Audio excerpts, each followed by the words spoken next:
अपने 14 साल के वनवास के दौरान भगवान राम ने माता सीता और लक्ष्मण के साथ एक लंबा समय चित्रकूट में गुजारा। राम ने दिवंगत पिता राजा दशरथ के साथ ही समस्त पितरों का स्मरण किया था।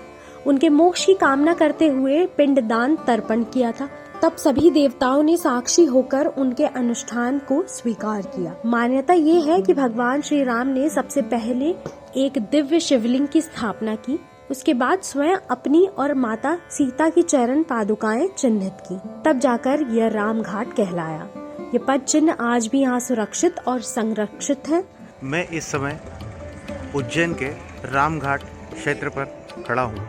यहाँ पर यह वही स्थान है जहाँ भगवान श्री राम ने अपने पिता दशरथ जी सहित अन्य पूर्वजों के नाम से तर्पण और पिंडदान किया था।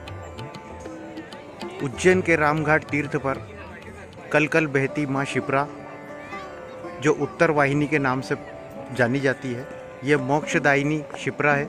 यहाँ पर श्रावण और अधिक मास में भगवान महाकालेश्वर की सवारी निकाली जाती है। इस तीर्थ का एक महत्व और भी है कि भगवान श्री राम अपने वनवास काल के दौरान इस शिप्रा तट पर भी आए थे और यहाँ पर दशरथ जी का जो उन्होंने उत्तर कार्य किया था, इसीलिए इस तट का नाम रामघाट पड़ा है। इतना ही नहीं, इस रामघाट स्थल पर उनके श्री चरण भी एक शिला के रूप में विद्यमान है, जो इसी रामघाट पर स्थापित हैं। और ये दुर्लभ श्री चरण के बारे में हम पंडित जी गौरव उपाध्याय जी से चर्चा करना चाहेंगे। जैसा कि आप जो अवंतिका तीर्थ नगरी देख रहे हैं, मोक्षदायिनी माँ शिप्रा का पावन तट है। प्राचीन मान्यता के अनुसार त्रेता युग में जब भगवान श्री राम अपनी पत्नी सीता और भ्राता लक्ष्मण के साथ में वनवास के लिए निकले, तो उस वेदना से उनके पिता राजा दशरथ बहुत दुखी हुए और उन्होंने कुछ समय उपरांत अपने प्राण त्याग दिए।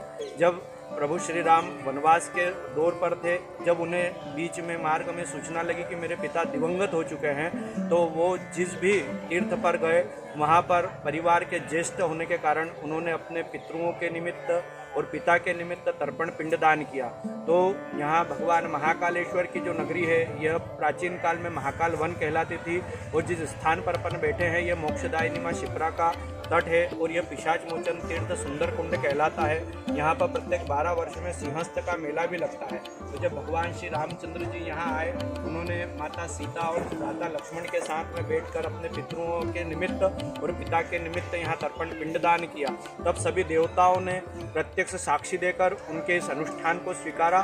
तब भगवान श्री राम ने यहाँ पर एक दिव्य शिवलिंग की भी स्थापना करी और प्रतीक स्वरूप अपने यहाँ पर पद चिन्ह भी यहाँ पर स्थापित किए।